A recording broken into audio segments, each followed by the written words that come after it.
so much. That's it. That's for you. Oh, brilliant. Thank That's you. my brand new album, Jovan, just for you.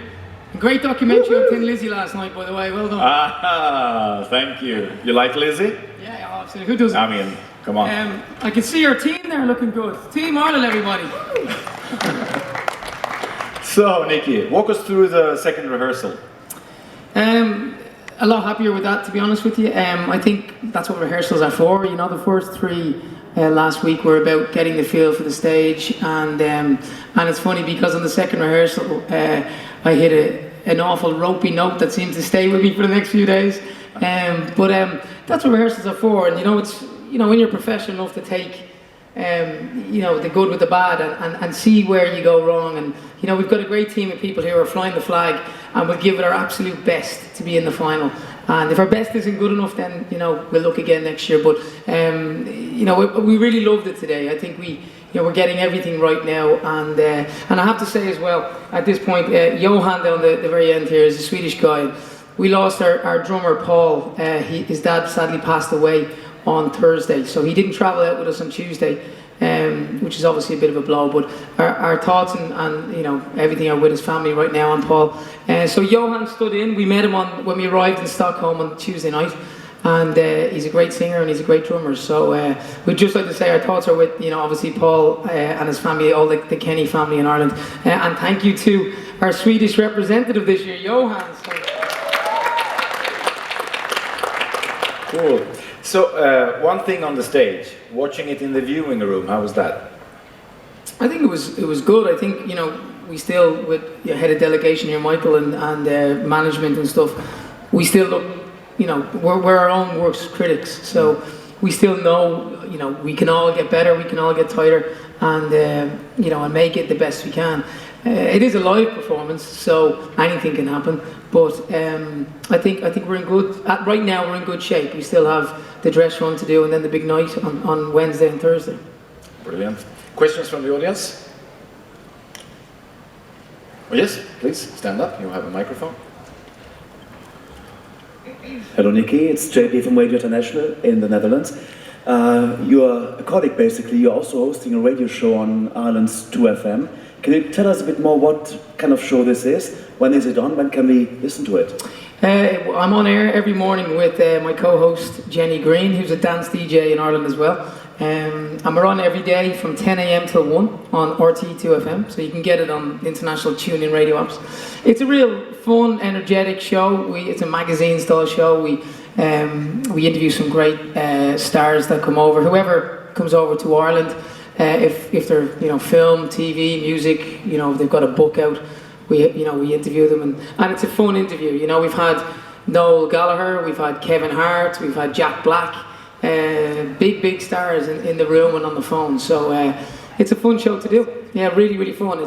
It's something as a kid I grew up listening to radio, always wanting to have that kind of fun, and I always felt if you can do a show where people at home or driving are listening and they want to be in the studio, because it's so much fun. That's the way to, and we genuinely have that fun in there. So yeah, it's going really well. We're 2 years on air now, so it's fun. So how is it to be on the other side of being the artist, answering questions? Now you're awesome. Yeah, it is fun. I think a lot of people who come in, who know me, let's say, from being on the other side, probably relate to that. There's certainly some bands that come in. We've had some great bands on the show, and I suppose I know what it's like for them, and they know what that I know. So especially when you get some people in who don't want to be there and are going through the motions of promotion, and they look at me and I'm thinking, nah, you need to lighten up a little bit here.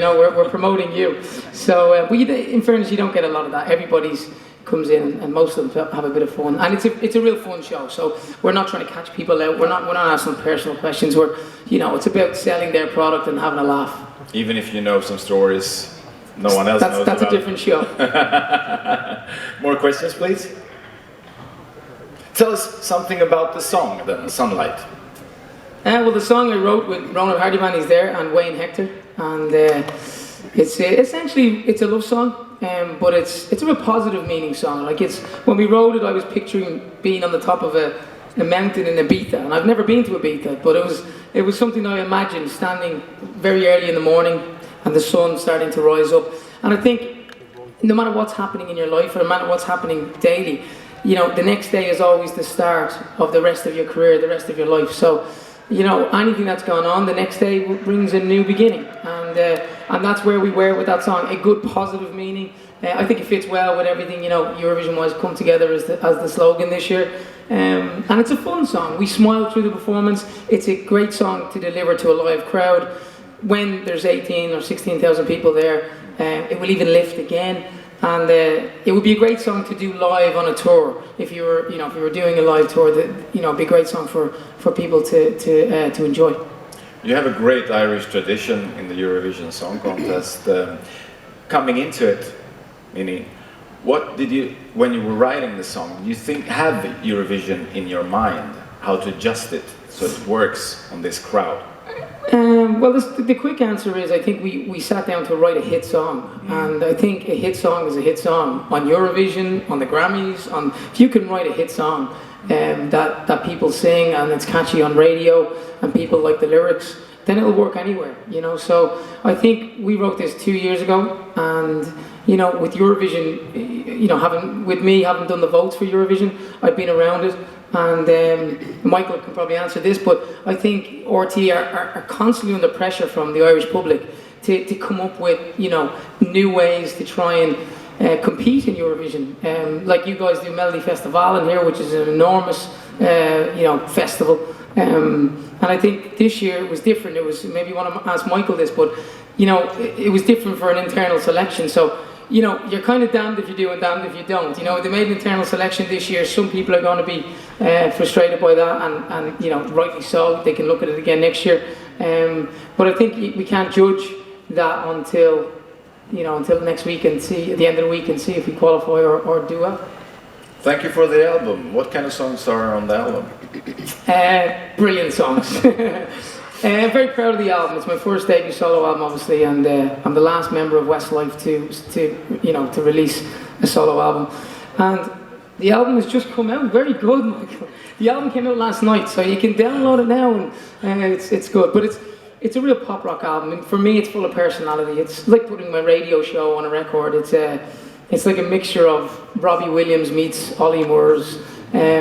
With deep, you know, with some deep, meaningful songs on there. I've delved into my personal life a little bit, but also I've become an actor and a character, and dreamt up some imaginary situations that, you know, would be fun to write about. But it was for me sitting in that room with Ronan, who's, you know, an exceptional talent. He brought a lot of confidence out in me. But it was me on a blank piece of paper saying, you know, let's throw this idea and let's do this.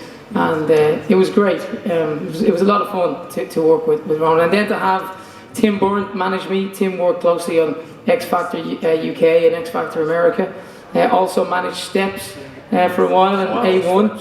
And so yeah, the caliber behind the album and this whole process has been amazing. And then to bring the guys in, we met them all. We kind of auditioned them all over the last few months. And although it's me singing out their lead, without every one of these guys, we couldn't deliver this performance. And you know, each one is important as the other. And yeah, we're enjoying this moment.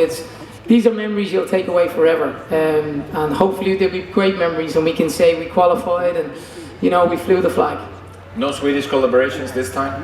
Well, with Johan, yeah. Johan, yeah, now, but on the album? Not on the album as yet, but yeah, maybe down the road we could do a duet with Mans Elmerlo, or you know, if one of the guys from ABBA wants to come out and do a duet, I won't say no.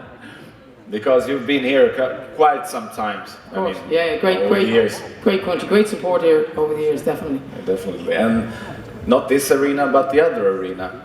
We did actually play this arena with Boyzone. When we started, we supported Boyzone, and they played here, and we supported them. And we saw the globe, and we asked the local Swedish people, we said, well, what's that? And they said, oh, that's where the Backstreet Boys play. And we thought, okay. And 2 or 3 years later, Westlife were playing it, so that was good. More questions from the audience? Yes, gentleman there in the back, please stand up. Nicky, this is Ian Fowle from ESC Covers website. Talking about Westlife, have the boys been in touch with you recently? Yeah, they have. Would you believe I emailed, there was some, you know, bullshit stories in the press that I was annoyed that they hadn't wished me the best of luck, which they had. when I was announced, and then they didn't wish me the best luck the day I flew out because they didn't know I was flying out, and they didn't, you know, to them Eurovision is next week. So there was another story, something else, that I was embarrassed to be in Westlife, which again wasn't true. It was about me saying at times I was embarrassed that I didn't sing more leads. So with that press spin, I felt, and I know I didn't have to, but I felt I had to email them and, you know, clear those things up, and I did, and they all came back and said, of course, like, we know, you know, how it works, and we know exactly what you meant or whatever. And then I replied to the emails jokingly but half serious and said, if any of you have any tips on singing and nailing a vocal in front of 200 million, let me know. And Shane called me straight away. I sent the email, and within 20 minutes my phone rang.